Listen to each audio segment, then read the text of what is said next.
waxaa maanta khudbadahoodii soo jeediyay musharaxiinta u tartamaysa guddoonka golaha shacabka baarlamaanka ee Soomaaliya.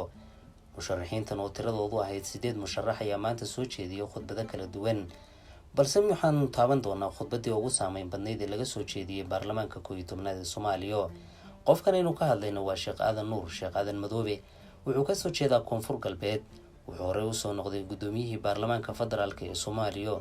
sidoo kale wuxuu soo noqday madaxweynihii ku meel gaadhka xilligii madaxweynihii hore ee dowladda Soomaaliya Allah u naxariistay Cabdullaahi Yuusuf oo iscasilay. wuxuu doorasho gaarsiiyay dalka muddo kooban, taasoo xilligii maxkamaduhu ay joogeen waddanka Eritrea uu ku qanciyay inay ka qayb galaan doorashada ka dhacaysa waddanka Djibouti. Sheekh Aadan Madoobe ayaa inta la xusuusta ah qof dhexdhexaad ah, taasoo ummadda Soomaaliyeed ay ku tuhunsan tahay inuu isku wadi karo labada gole, aqalka sare iyo sidoo kale golaha shacabka.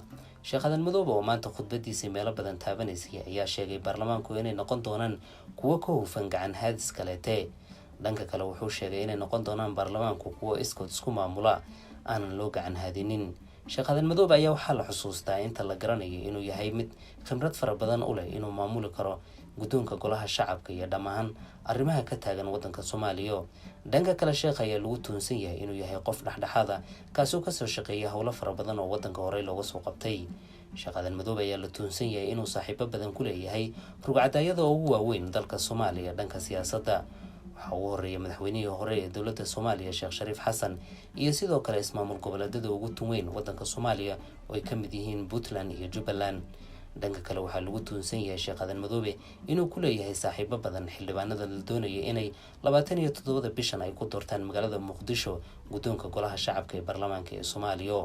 khudbadda uu soo jeediyay Sheekh Aadan Madoobe ayaa ahayd mid saameyn badan yeelatay, taasoo inta badan shacabka Soomaaliyeed ay kala socdeen TV-yada iyo sidoo kale muuqbaahiyaasha caalamka.